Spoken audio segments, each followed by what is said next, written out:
नमस्कार मित्रों, मैं वैद्य हंसराज चौधरी श्री नवग्रह आश्रम सेवा संस्थान मूर्तिबोर खेड़ा जो कि रायला के पास है, भीलवाड़ा जिले में, वहां से आप लोगों को निवेदन है।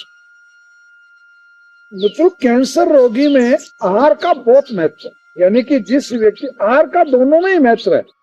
जिस व्यक्ति को कैंसर हो गया उसके लिए भी आहार का बहुत महत्व है, और जिसको कैंसर नहीं हुआ है उसके लिए। पहले बात कर लेते हैं जिसको कैंसर हो गया है उसका आहार क्या होगा। बेसिकली ये जितना पेस्टिसाइड यूज किया जा रहा है, जितना यूरिया इस्तेमाल किया जा रहा है, जितना डीएपी इस्तेमाल किया जा रहा है, रिफाइंड ऑयल के रूप में जितना जहर व्यक्ति ग्रहण कर रहा है, या अल्कोहल के रूप में जितना ग्रहण कर रहा है, या ये ड्रग्स जो है आजकल की जो नशे की प्रवृत्ति की जो आदत है, इसकी वजह से जो व्यक्ति के शरीर में जहर जा रहा है, सफेद शक्कर की वजह से जो आपके शरीर में जहर का मतलब हो रहा है, या आप मानसिक जहर जो आपको दिया जा रहा है, यानी कि तनाव जो है, स्ट्रेस जो है, इसकी वजह से भी मतलब आप लोगों को बड़ी मतलब भारी परेशानी आ रही है, या आपका कैंसर जल्दी से ठीक नहीं हो। अब ये जल्दी से ठीक नहीं होने के पीछे सबसे बड़ा जिम्मेदार जो कारण है वो आहार है। अब आप कहेंगे साहब आहार क्या देवता हो गया क्या? अरे हाँ भाई, आहार बिल्कुल देवता है, क्योंकि आप जो कुछ चीज खाओगे ना उसका आपके शरीर में रस बनेगा। आयुर्वेद का मूल सिद्धांत है कि आप जो खाते हैं, पीते हैं, सुनते हैं, देखते हैं और सोचते हैं, इन सब चीजों से आपके शरीर में रस का निर्माण होता है, और वो रस ही आगे चल के रक्त बनता है, और वो रक्त आगे चल के मांस बनता है, मांस की चर्बी बनती है, फिर हड्डी बनती है, फिर बोन मेरो बनता है, शुक्र रज बनता है, और उससे ओज बनता है, मन बनता है, मनुष्य बनता है, और आत्मा बनती है, और महात्मा बनता है।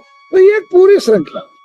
तो इसके हिसाब से आप क्या क्या नहीं खा सकते, पहले मैं वो बात बता रहा हूं। आप लोगों को सफेद शक्कर, मैदा, अल्कोहल और ये जो जितना भी जहरीले तत्वों की जो चीजें हैं, इन चीजों का, ये जैसे आपका पिज्जा है, बर्गर है, ये जो कोल्ड ड्रिंक्स बनाए आते हैं, सीधे सॉफ्ट ड्रिंक का नाम दे रखा, बाकी बहुत बड़ा जहर है ये इस तरह की जितनी चीजें, रेड मीट है ये आपके लिए बहुत घातक है, ये जो रिफाइंड ऑयल है ये बहुत घातक है, ये जो तंबाकू है ये सबसे घातक है। तो ये 13-14 चीजें आपको नहीं। और गेहूं, जो ज्वार, बाजरा, मक्का, उड़द, सोयाबीन, चौला, चावल, अरहर, तुअर और राजमा, चूंकि इनमें PD1, CTLA4 और तो D35 और PDL1 के जो प्रोटीन्स है वो होते हैं, वो यानी कि जनरेट करती है, प्रोड्यूस करती है आपकी कोशिकाएं, ये आपको नहीं खाना बस। बाकी जितने प्रकार की हरी सब्जियां सब आप खा सकते हैं, जितने प्रकार के फल हैं वो सब आप खा सकते हैं, जितने प्रकार के ड्राई फ्रूट्स हैं सब खा सकते हैं, जितने प्रकार के कंद हैं जो जमीन में पैदा होते हैं, गराड़ू, रतालू या आपका लहसुन, प्याज, वो सब खा सकते हैं। गाय का देसी घी, छाछ, ये सब आप खा सकते हैं, और बकरी का दूध आप पी सकते हैं, ऊँटनी का दूध पी सकते हैं, भेड़ का दूध पी सकते हैं, और जितने वनस्पतियां हैं जो जहरीली नहीं है उन सब के पत्ते और फल आप इस्तेमाल कर सकते हैं। तो यानी कि इन नियमों का अगर आप पालन करते हैं तो आपका कैंसर बहुत जल्दी ठीक। ये हुआ। अब सवाल उठता है कि जिनको कैंसर नहीं करना वो क्या खाएं? तो यानी कि ये जो चीजें मैंने बताई कि ये चीजें नहीं खानी है, वो नहीं खाओगे तो कैंसर नहीं होगा। बहुत सिंपल सी बात है।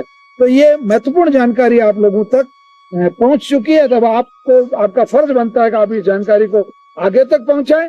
आप अधिक से अधिक लोगों को ये वीडियो शेयर करें, और हमारा जो चैनल है उसको सब्सक्राइब करें। और अगर आपके परिवार में कैंसर संबंधी, किडनी, लीवर या ऐसी कोई भी बीमारी है तो आप शनिवार अथवा रविवार को प्रातःकाल 7 बजे तक नवग्रह आश्रम पर आ जाएं। 11 बजे तक हम आपको औषधि वगैरह देके निवृत्त कर देते हैं। धन्यवाद, प्रणाम, जय धन्यवाद।